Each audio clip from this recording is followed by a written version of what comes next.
Craving fresh, made-from-scratch Mexican food that actually tastes homemade? Cafe Rio's got you covered. Every tortilla is hand-rolled, every sauce is slow-simmered, and every bite is bursting with bold flavor. Hungry yet? Don't wait. Order now at CafeRio.com. Build your burrito, salad, or tacos exactly how you like them, and we'll have it ready hot, fresh, and fast. Whether it's lunch on the go, dinner with friends, or a full-on fiesta at home, Cafe Rio always brings the flavor and the fun. So what are you waiting for? We've got you covered. Savor the flavor and order now at CafeRio.com.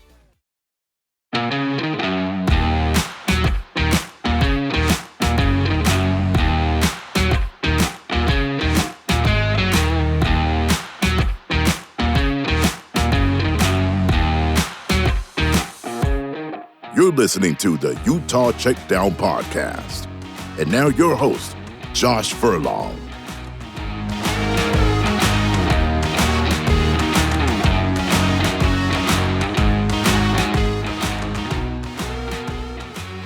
Welcome back to another edition of the Utah Checkdown Podcast. I am Josh Furlong. Happy to be back with you again for another week. It was a busy week. There's a lot to recap, and I'm sure you've seen most of it, if not all of it.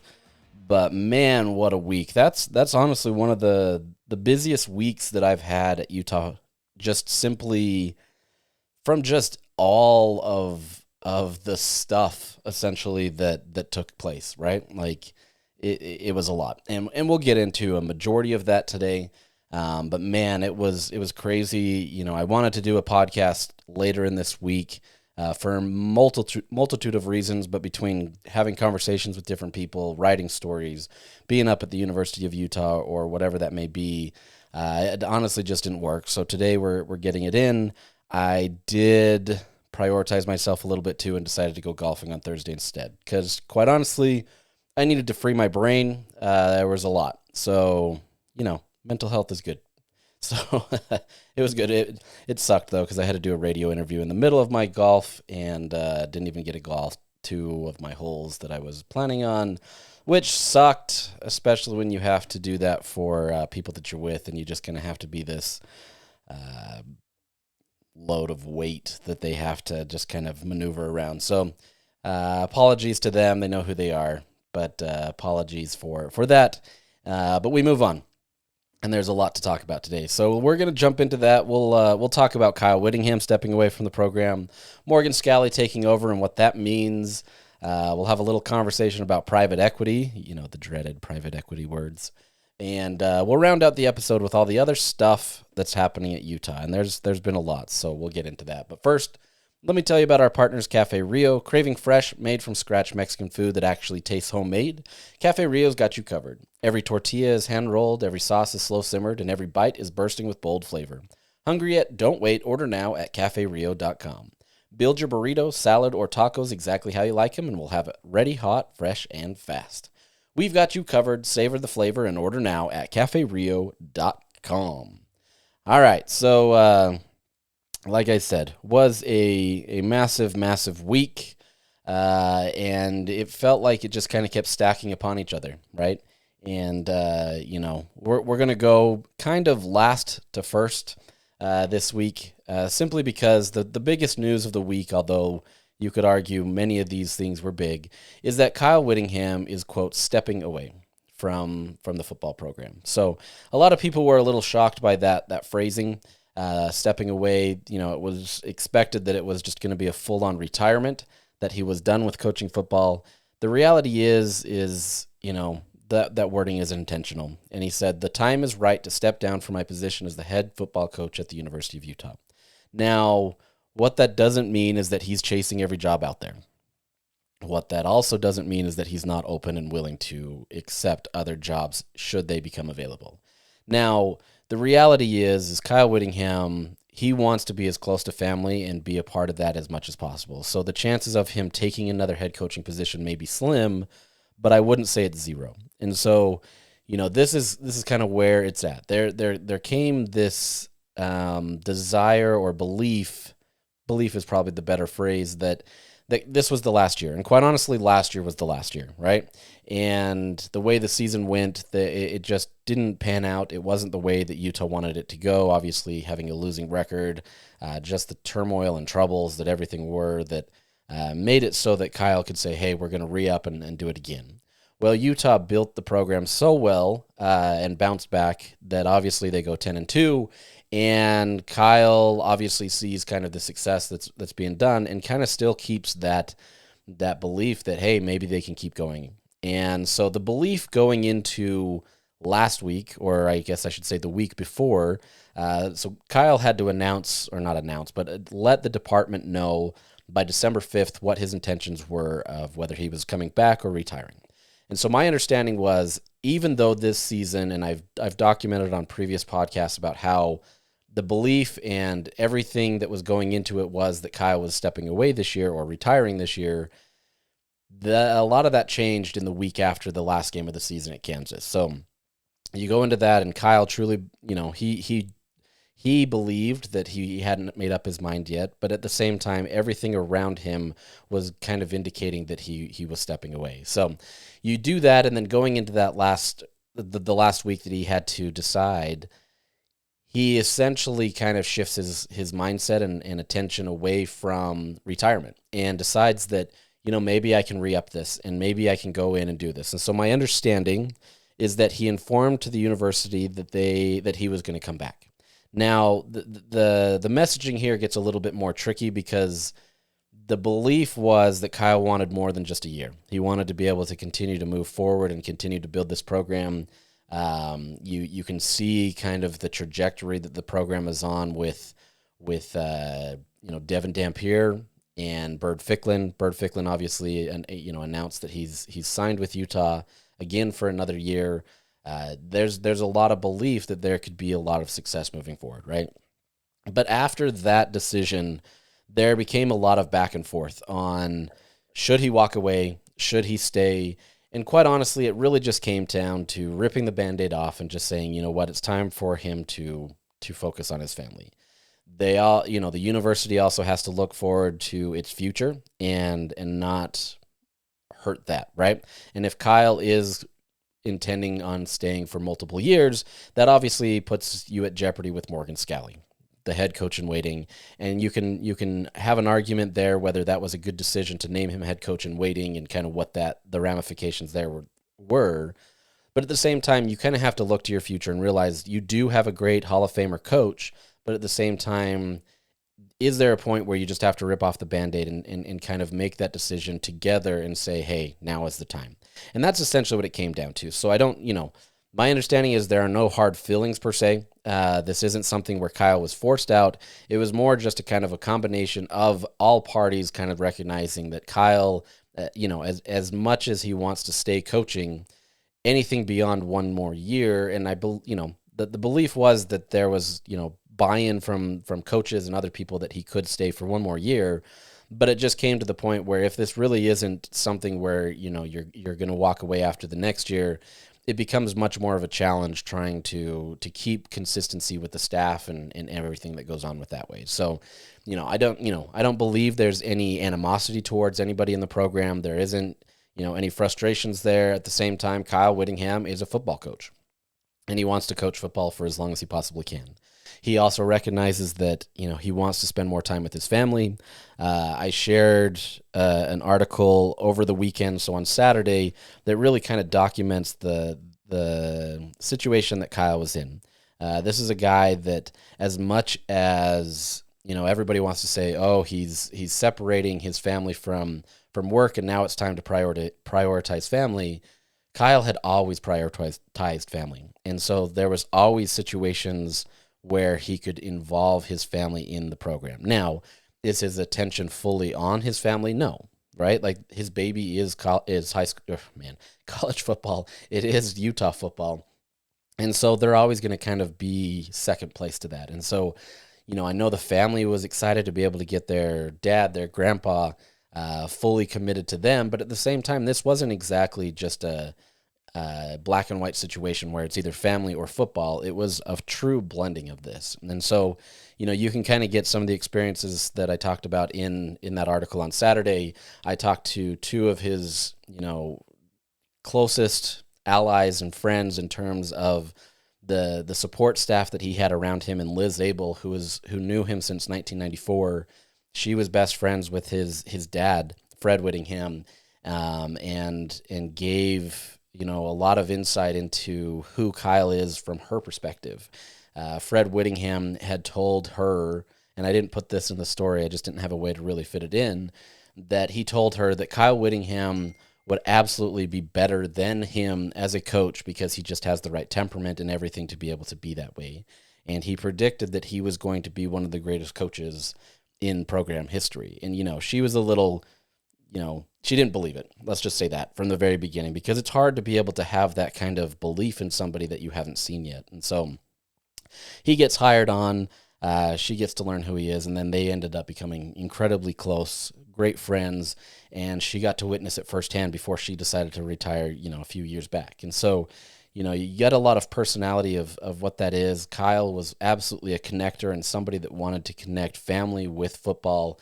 He wanted to build this program. It's his baby.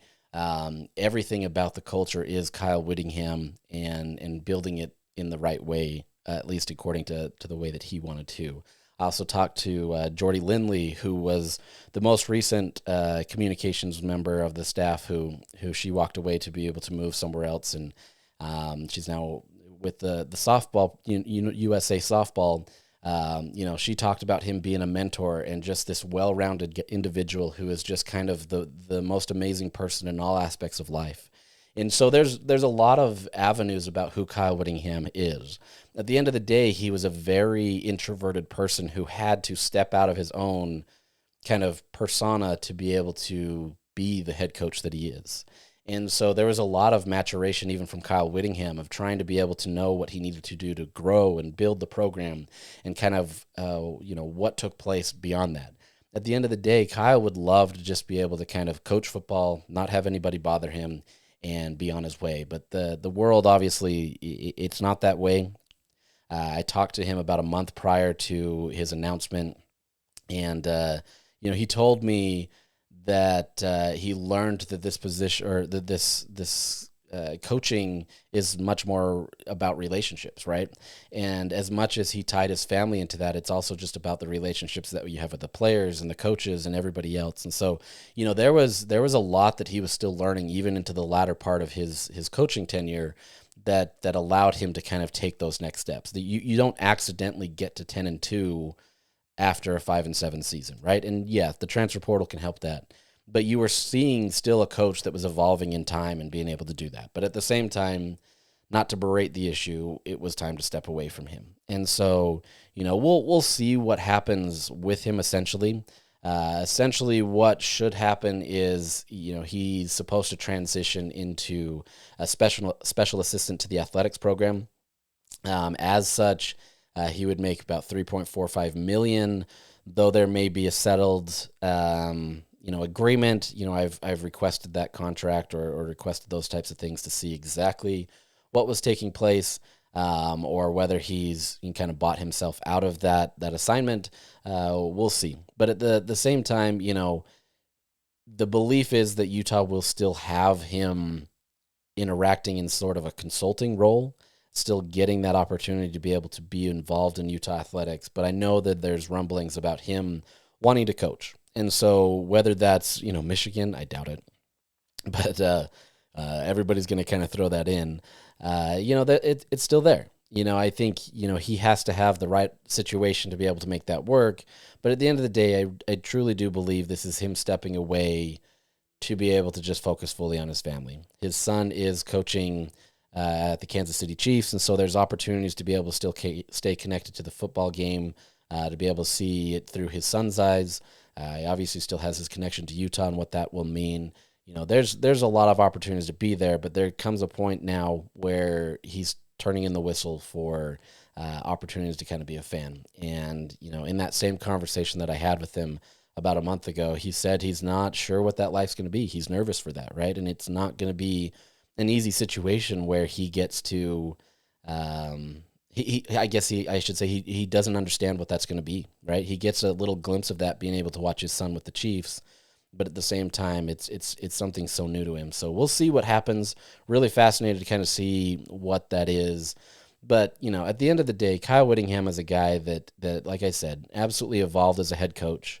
There was obviously those 2 5-7 seasons where potentially Chris Hill was going to fire him, and Utah was going to be looking at a new head coach. And there was obviously a lot of support and rallying around him, a lot of background to understand that those 5-7 seasons weren't necessarily the same, nor were they indicative of what kind of a coach he could be, simply because it was a program acclimating to the Power 5 at the time, moving to the Pac-12, trying to get recruiting, trying to get a stabilizing force at the offensive coordinator position. And so early on, especially in those coaching years, he took a lot of things personal. He took a lot of things as, this is all on me. I've got to build it. It's got to be just me. But a lot of that he matured and grew. And near the end of his tenure, you saw kind of the individual that he is. He's still closed off in a lot of ways.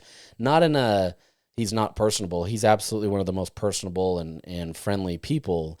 But it was more just, he wanted to continue to run things the way that he needed to, but at the same time recognize that other people can help him build that. And, he became softer in terms of how he approached wins and losses, at least in the public's eye.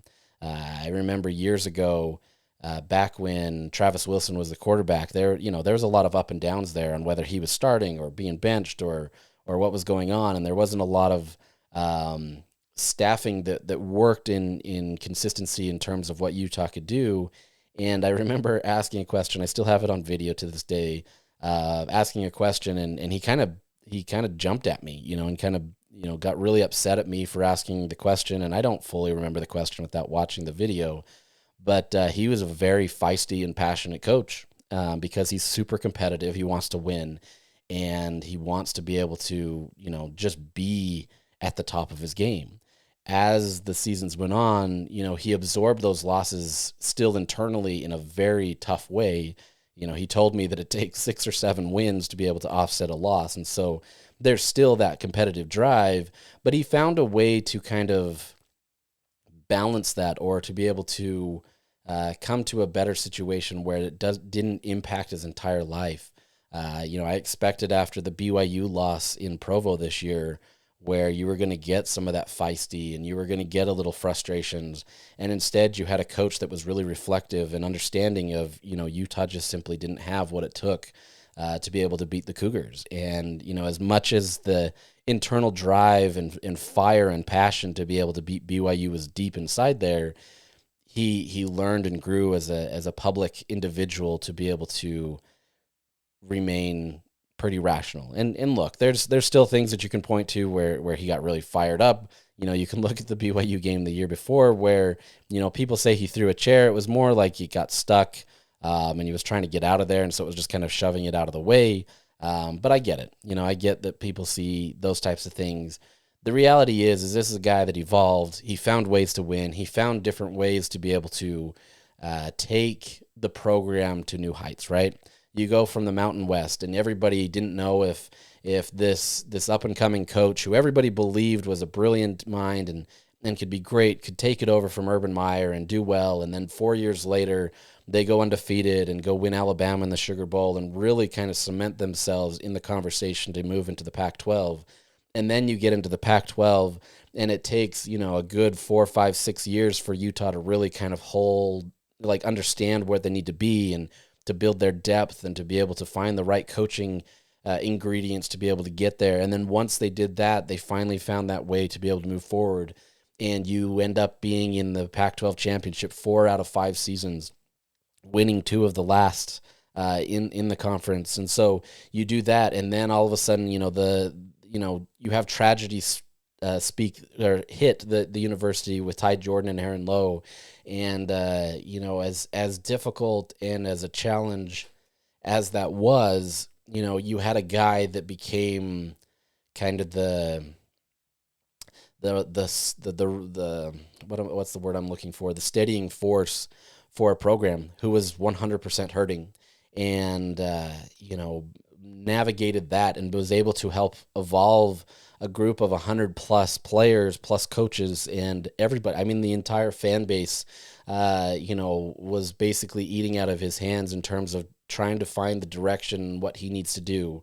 And then you go into that USC game and you just kind of see the passion and the grit that it took to be able to move forward with navigating tragedy while still trying to focus on football. And as much as football became absolutely secondary to that moment, it was 100% a connector to kind of what everybody needed, right? And trying to help everybody grieve. And so you see a coach that found new depth, found new opportunities to be able to grow.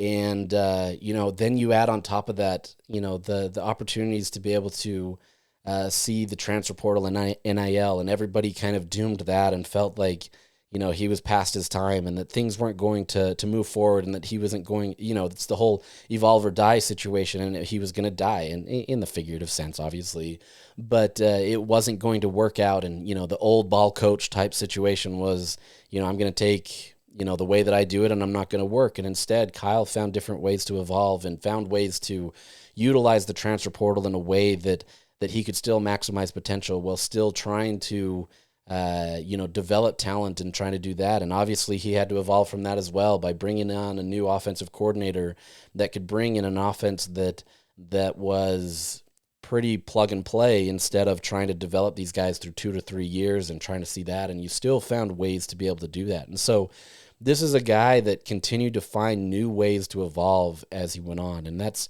a pretty remarkable thing to do over a 21-year span. It's not easy to be able to say, this is the way that I've done it, and so this is how I'm always going to do. No, he took it and changed it to a way where he could find opportunities to evolve, find ways to understand what needs to work. And was it perfect? No.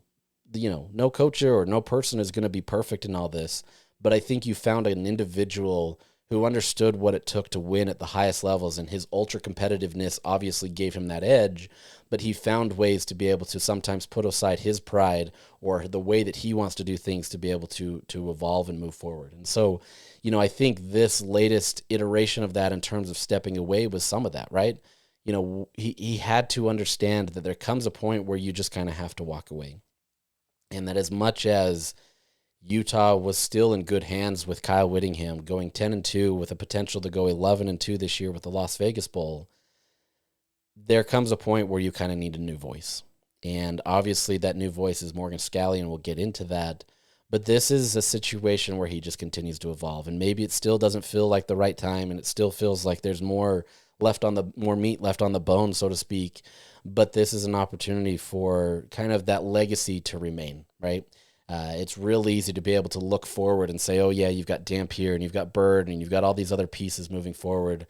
But as we saw last year, you really don't know what can be in the future. And so do you risk some of those things trying to go out on top when you already kind of have that jumping off point and moving forward? So, as difficult as it is to see Kyle Whittingham walk away, and for, fans of the program that are probably 30 and under, this is the only coach that they've ever known. Most fans, probably aren't really getting their fandom until like 8, 9, 10, somewhere around there. So a lot of these people, a lot of the fans here maybe listening today have only known Kyle Whittingham. And so this is just kind of a completely different evolution in the program that's going to take some time, right? It's not going to be easy. This isn't going to be a situation where you just replace a Hall of Fame coach overnight. Now, with that said, Morgan Scalley is the right fit. We'll see if that comes to be, but I think Utah has found kind of where they need to be, and this is kind of the jumping off point, so to speak. So just as a little bit of the next steps for this. So Kyle Whittingham will be coaching his last game at the Las Vegas Bowl. So I guess if you want to see Kyle one last time, that's probably your opportunity.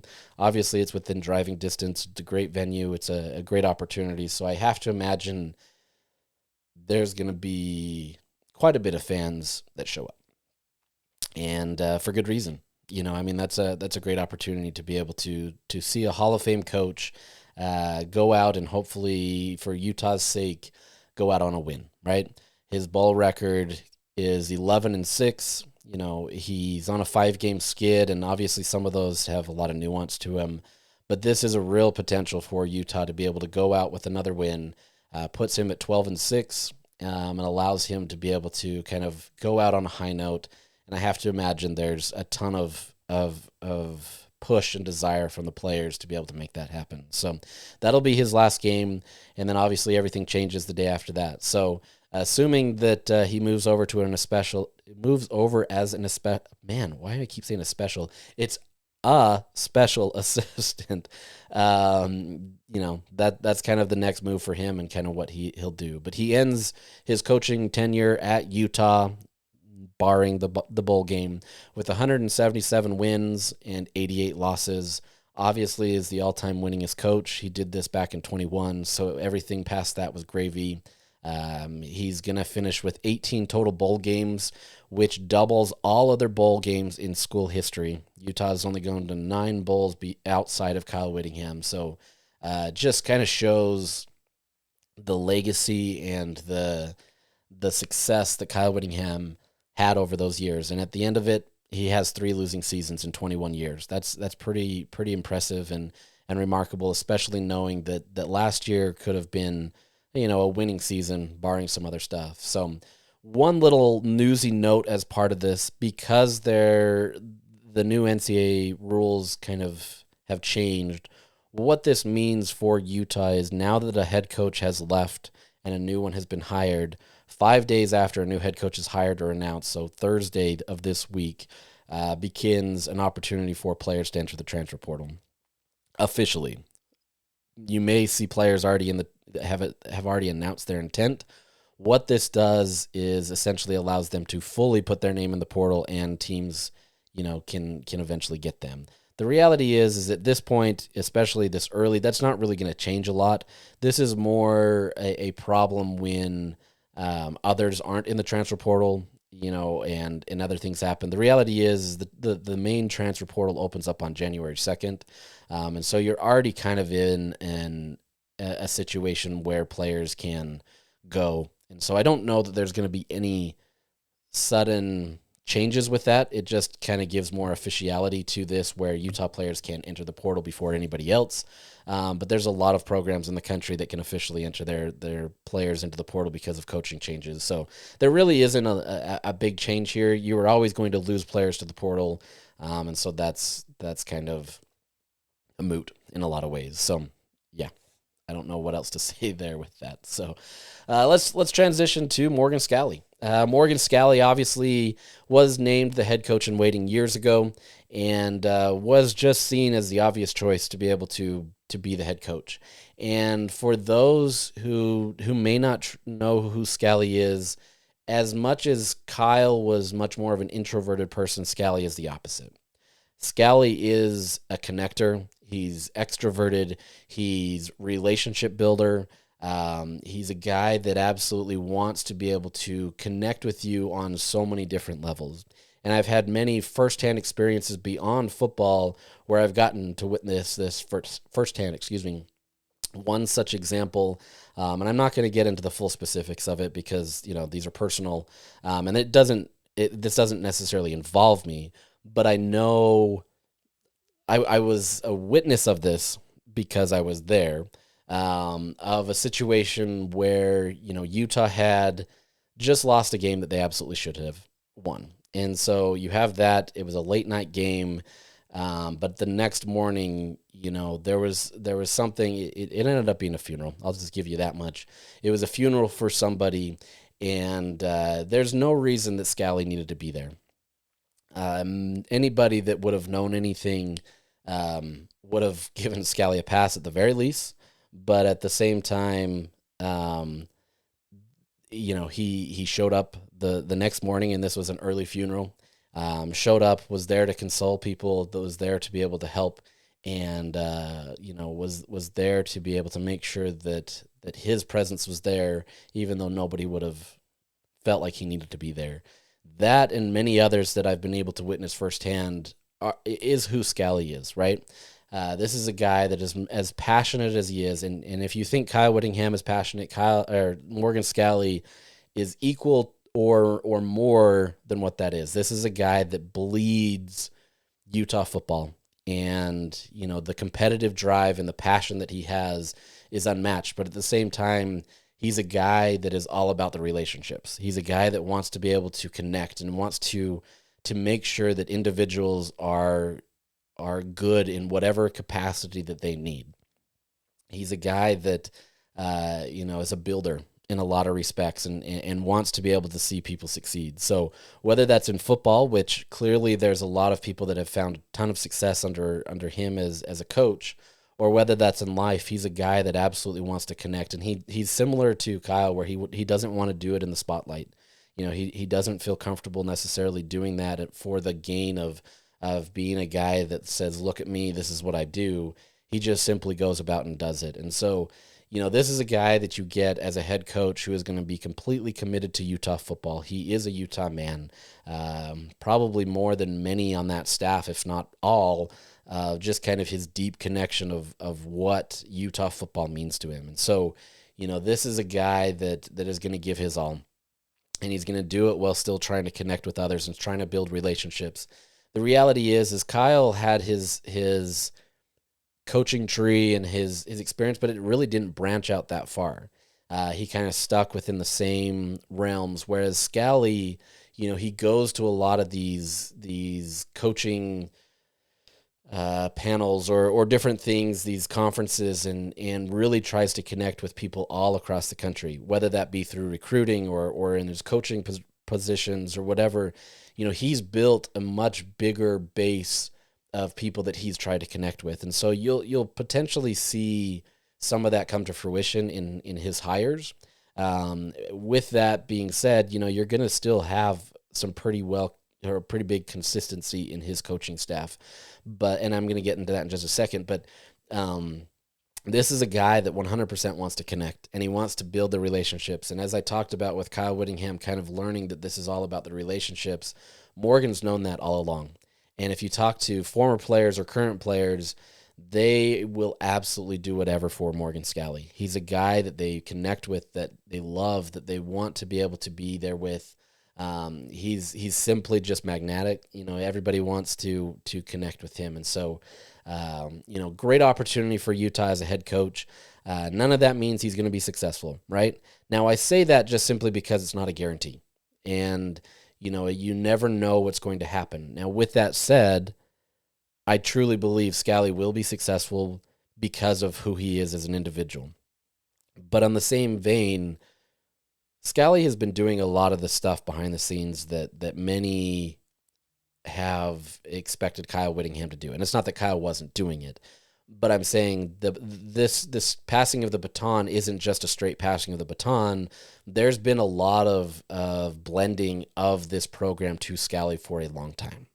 So, for example, a lot of the game plans for the week are set up by Morgan Scalley. And so as much as there is a situation where, Morgan is coming in and he gets to be a first-time head coach, ultimately the decisions are going to be his and he gets to make them. And, we don't know fully what that's going to entail, at least in terms of how it manifests itself as him as the head guy. A majority or a lot of the things that are done behind the scenes have Scalley's fingerprints all over it. And so don't expect there to be a lot of wholesale change in terms of kind of how Utah operates. There's going to be change, but there's a lot of that culture bleed over. You get a lot of Scalley's kind of identity in that. And so there's not going to be too much of a change. Like I said, we still don't know how it'll fully come about and if Scalley can be successful as a head coach. Like I said, I truly believe that he can be and will be, but at the same time, it's still TBD. And that's a tough thing to be able to know when he hasn't done it. At the end of the day, this is his first head coaching job. And, that's tough. It's not easy. He has obviously had many opportunities to go elsewhere and get that experience. But I think with the consistency and what he's been able to do behind the scenes, that gives people the reason to make him the head coach in waiting. Now, look, head coach in waiting has blown up before. I think Utah's in a little bit different situation here where there's been just such a long time of consistency and culture building that it's different than a coach who's been at a program for 5 years and you have a staffer who is absolutely great and you name him head coach in waiting. I think this is a completely different situation. Still has the same pitfalls, right? Like there's still things that you have to do, and he ultimately has to prove it on the field, and 2026 will be his first test of that. But I think you have a little bit more consistency than probably most programs. So with that, the biggest change I think that's going to be happening in the immediate future is what does he do with the general manager role? I've heard conversations that he wants to kind of change the recruiting operation of Utah. What that means remains to be seen, but a lot of that has to largely go with general manager. And Robert Blecken has currently been the general manager for Utah, and I'm not saying that he won't be retained and he won't be there, but I think, he was Kyle's guy. He was a guy that Kyle relied on and get, him to kind of do his bidding in the recruiting front. My understanding is that Scalley may go in a different direction. And may have another individual or individuals that he wants to be able to move forward with and change how the recruiting operation is done at Utah. So really fascinating to see how that goes. Recruiting is more than just simply bringing in incoming freshmen and bringing them into the program. This operation is now much more 24/7, especially in the transfer portal era. These coaching staffs know well in advance the type of players that they want when the transfer portal opens.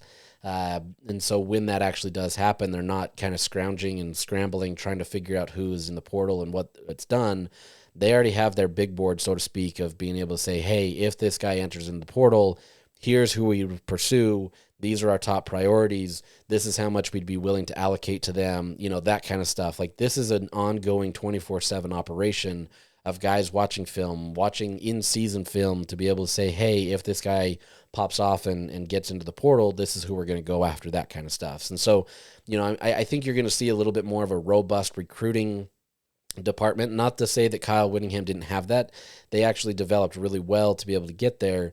But at the same time, I think with Morgan's understanding of recruiting and what he's meant to the recruiting efforts in the program, he gets it more than most. And so we'll see kind of how he develops that. And so that's going to be, to me, one of the biggest hires or key indications of how he's going to move forward. There's obviously one other major position, and that being defensive coordinator, that's going to be a big sign of kind of how he's going to move forward.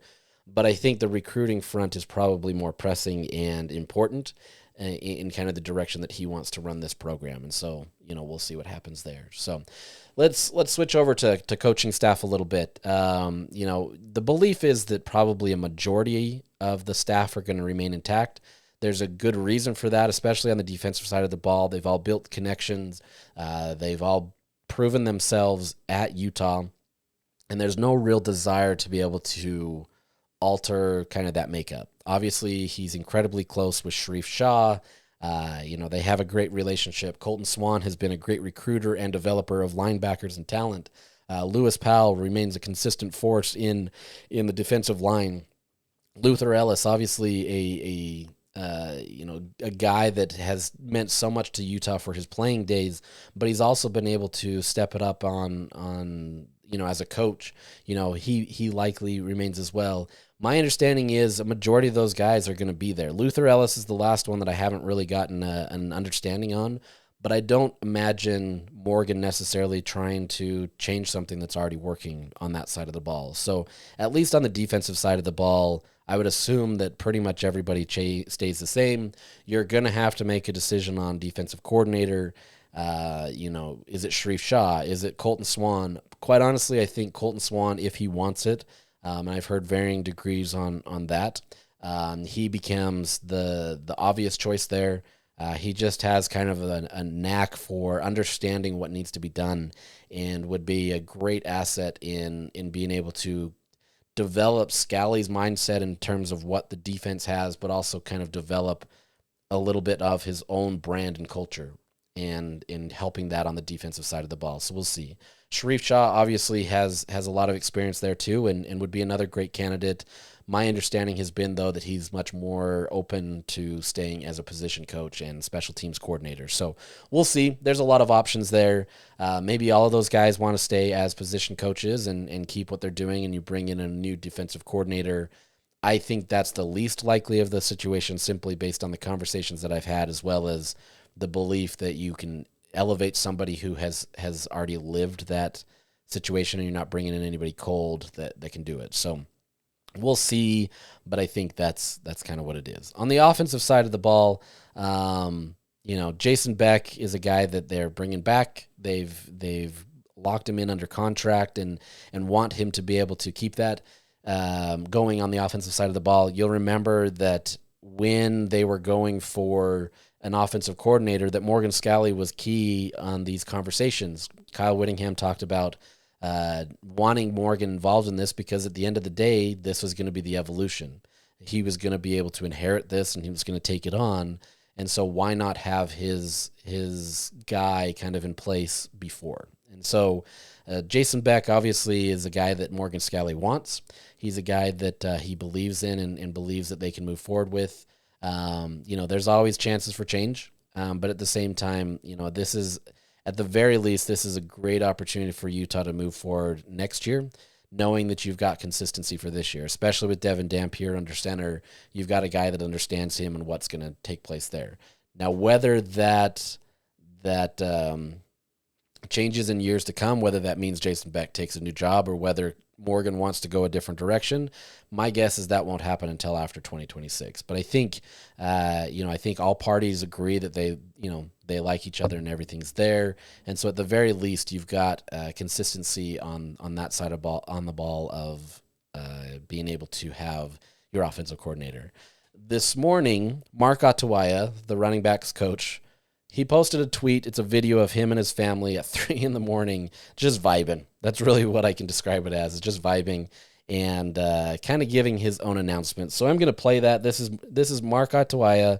He tweeted this morning, and I'm playing it simply because, one, this feels like it can be a Utah anthem. But it also just kind of shows his personality, as if you didn't need to know Mark Atawaya's personality. But it also just shows kind of the energy that he brings and his openness and willingness to be able to kind of share things with Utah fans, as well as just kind of giving an announcement in there. So with that, let's go to the video.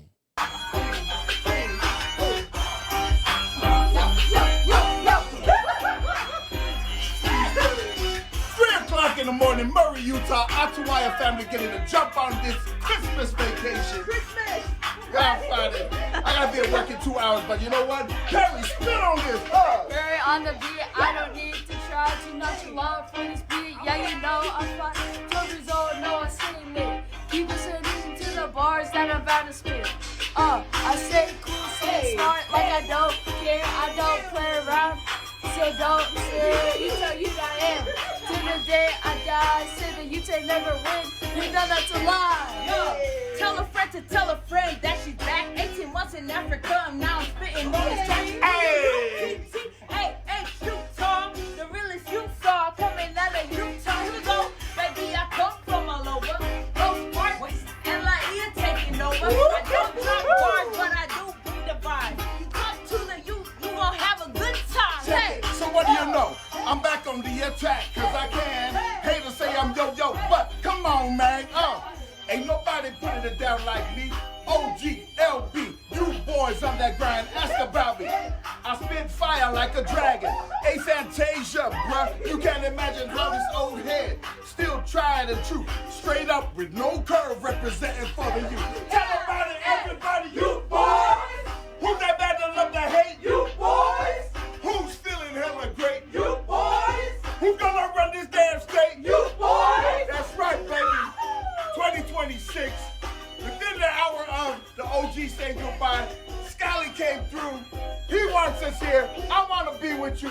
Shout out to Emo, T-Prince, and everybody else that called to check up on us. But you know what? We're going to stay right here in Salt Lake City, bro. Love you all. Hey, one more time. Here we go. Check it. Who's running this state? You boys.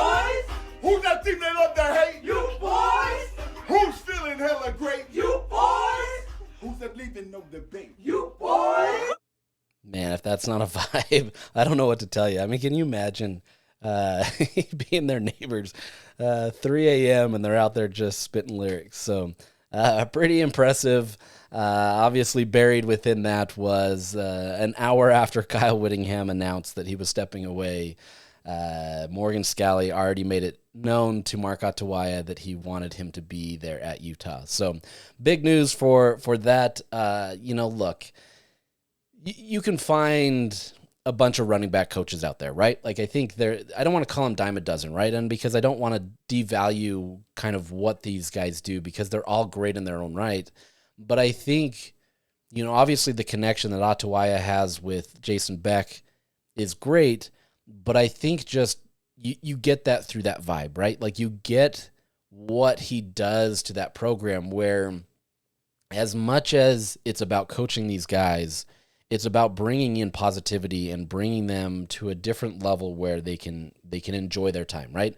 Football's tough, right? And it's a daily grind, and especially when you get into those latter months of the season where it's, November, and you're really trying to dig deep and get to that next level, whether it be a playoff push or a conference push or just finishing strong in general, you need the energy and the vibes to be able to be up. And so when you have a guy like Mark Ottawaya, and he's not the only one, but when you have a guy like him who just continues to kind of be that energy for the program, that helps. Morgan Scalley is that energy for the program. He maybe won't be doing little raps or anything for you at 3 a.m., but there's definitely that passion that this program has, and to keep a guy like that, that means more, quite honestly, than what he does as a position coach. Now, with that said, I was actually having a conversation about Ottawaya this weekend where, last year when he was hired, you see some of these videos and he's really exciting and there's a lot to like about who he is.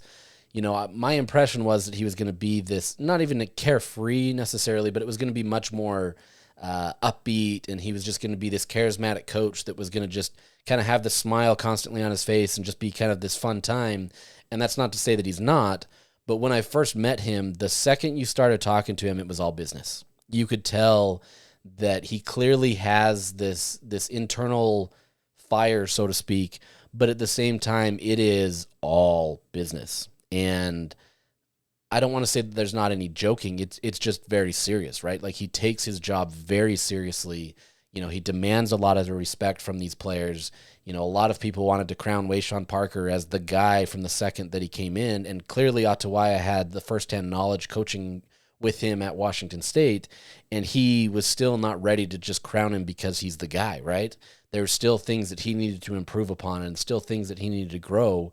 And so you're getting a guy that has that blend of energy, but he has a true passion and pushing spirit to be able to get his guys better. So really good news for Utah. Like I said, just bringing in that positivity alone is good. That alone won't get you to wins, but at the same time, when you can blend that with that undesirable, that's not the word I was looking for, that desirable passion to just be a guy that pushes players, that's a great opportunity to have somebody there. So with that, we'll see what happens with the rest of the offensive staff. Jim Harding isn't going anyway. Morgan Scalley loves him. Harding loves Scalley. It's clear that, they've found a good connection and that they've been able to do really well with the offensive line. The biggest question for me remains Freddie Whittingham. Coaching was never truly his passion in the ways that he wanted to be able to be doing that for the rest of his life. It was more based on kind of how rules were done to make it so that he could get in there. He loves the recruiting aspect of that. Does he shift back over to recruiting where he used to be? Does he step away because his brother is no longer the head coach? There's a lot of questions there for that. So I'm curious to see what happens there. I think a lot of that will come down to what Freddie Whittingham wants and kind of how that's done. But really curious to kind of see how this goes in terms of what's done on that staff. At the same time, does Scalley want him there, right? Like, I don't really know on that situation. So we'll see. We'll see what happens there. As far as Scalley's contract goes, I'm still waiting to get the actual signed contract.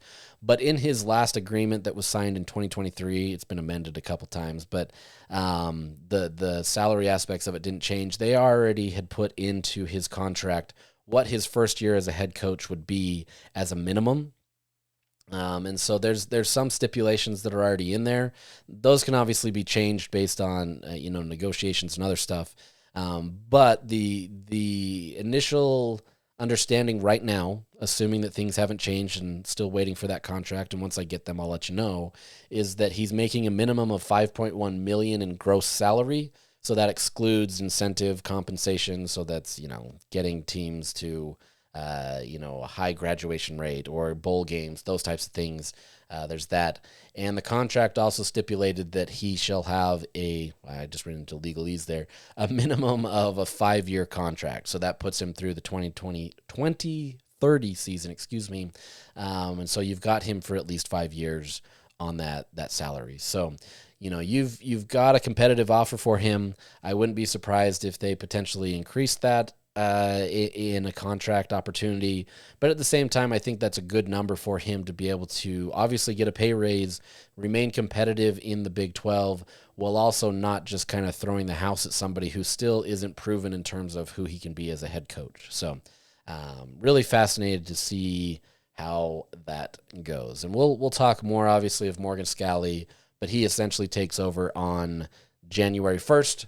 They'll do a formal press conference of Morgan Scalley after that date. Everything is still under Whittingham, and so we're continually moving forward with that into bowl prep and all that stuff. This week we should be able to get a chance to talk to them for the first time about the bowl game, about recruiting, signing day, that kind of stuff. And then we will have, what am I trying to say? A press conference moving forward after January 1st. So that's kind of the next evolution for that. So real quick, before I kind of close out this episode, we went a little long with the first two spots, but for good reason, right? Like, we're not just going to gloss over Kyle Whittingham and Morgan Scalley. Like, those are two big pieces. And so, we looked at that for a bit. So before we jump into the last part of this, let me tell you about our partners at Canyon View Credit Union. At Canyon View Credit Union, it's on the house. Close a mortgage and get a free appraisal up to $600. To learn more details or apply, visit canyonviewcu.com. All right, so real briefly, and this is kind of tough to be brief with in some respects, Utah obviously signed a deal with a private equity firm on Tuesday, or at least the board of trustees approved that. They're still working out the final touches of what that agreement can be. I was there for the board of trustees meeting. If you really want to go back and look, I live tweeted some of the elements of it, wrote a couple stories on what it means.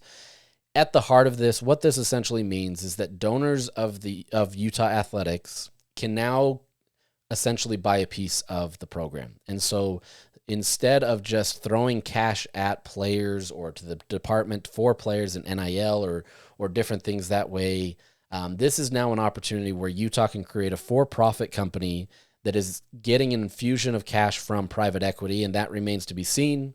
Obviously, the details are that it's could be up to $500 million, but that remains to be seen on how much the private equity firm has infused that cash versus how much donors have done that.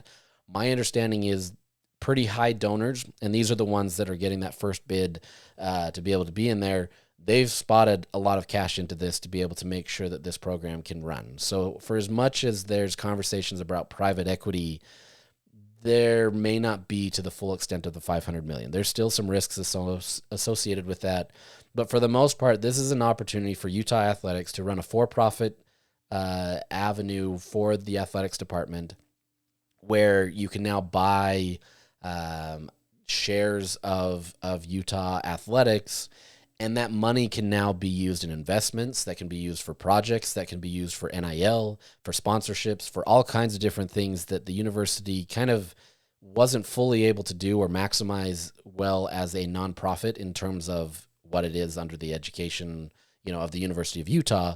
This now is an opportunity where they can maximize that potential. And so what this comes down to is essentially they're partnering with a private equity firm that is very well known in the sports world. This is a group that has worked with the Dallas Cowboys, the Cleveland Browns. They understand how sponsorship deals work, how NIL works, and trying to maximize that potential for athletes.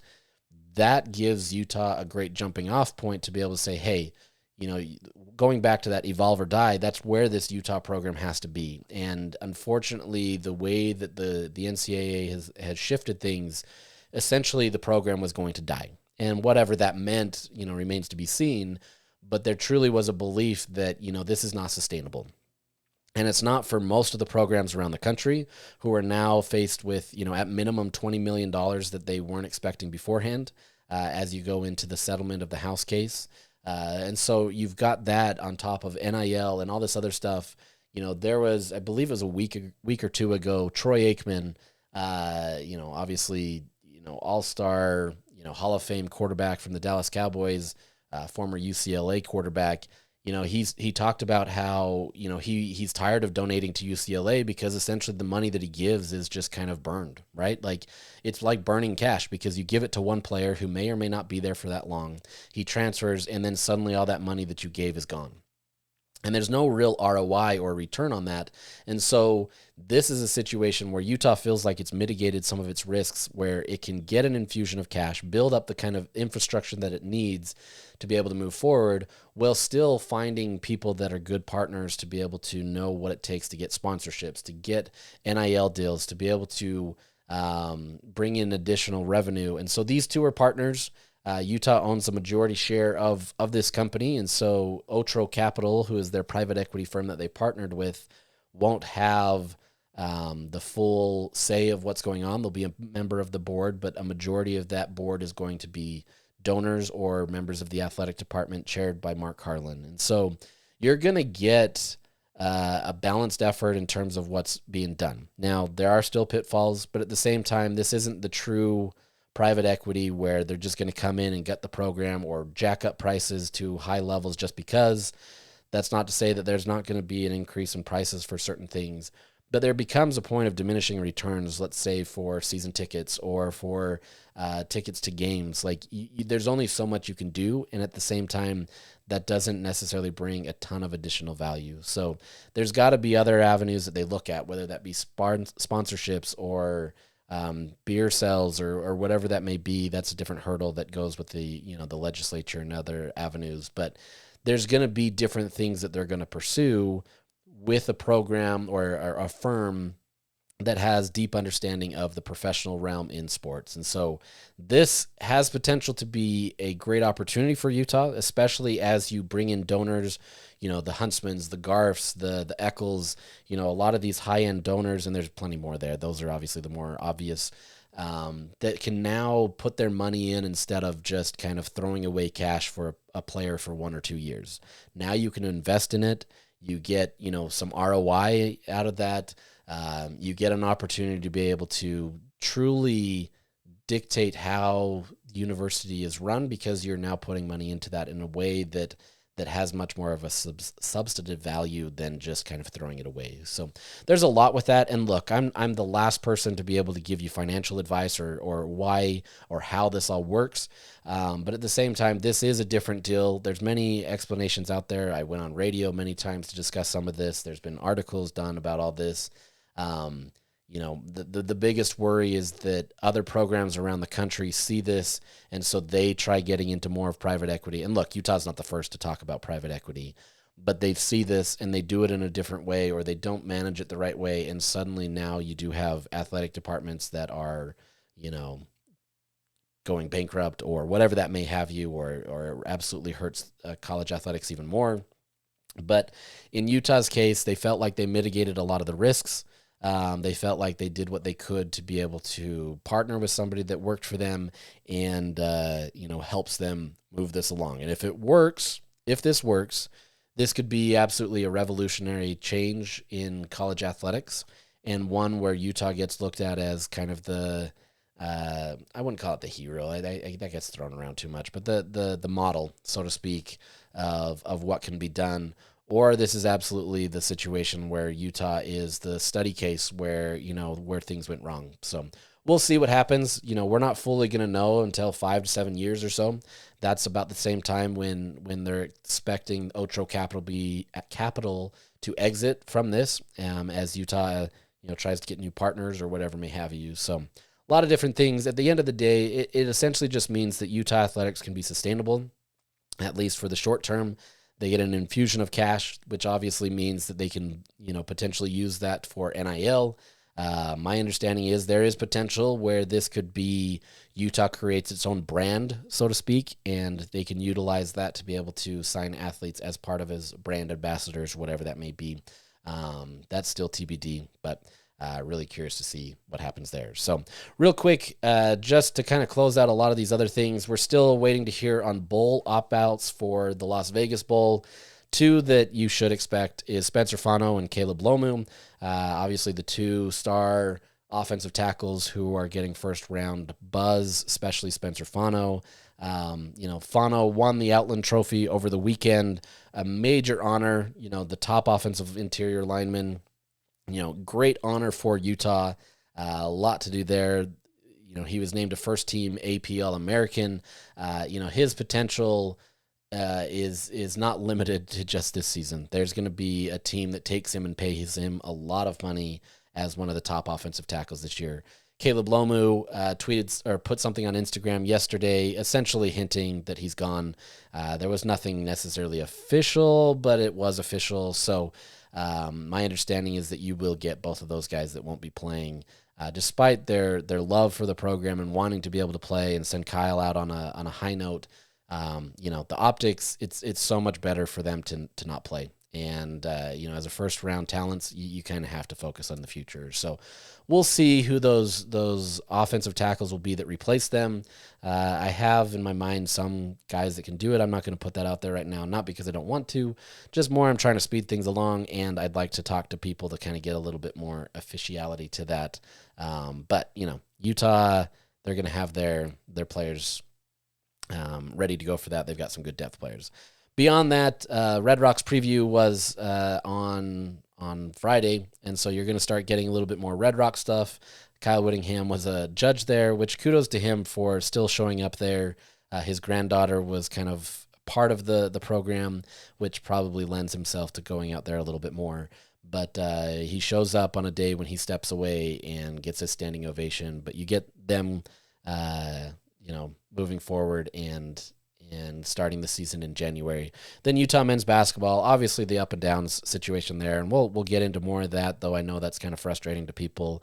The reason I bring them up, though, is Choppa Moore has left the program, and so Utah's without one of their players who only played 5 minutes this season. You can read into what you want in that, but at the same time, he's no longer with the program. And then beyond that, Utah women's basketball continues to do really well. They're starting to reach a new height. They're getting, really a lot of consistency. They just beat Northwestern on Sunday. And so you're starting to see some really good talents emerge and kind of blending of that. And then, I hate that I'm doing it this way, but Utah women's volleyball, Beth Lanier, she retires after 36 years as the head coach. I had a story that I was working on where it can, kind of highlight who she is, and I'm hoping to still get that out there because she deserves it.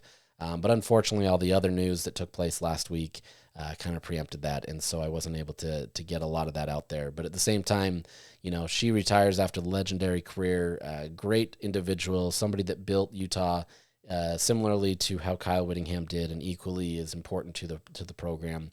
Unfortunately, I just wasn't able to get a lot of that stuff in here. So kudos to her and what she's able to do moving forward, and kind of what the women's volleyball programs can be moving forward. But with that, we're gonna sign out today. The episode went a little long, but I'm hoping to get back to. I told you that I was gonna revisit the bold predictions we made at the beginning of the season.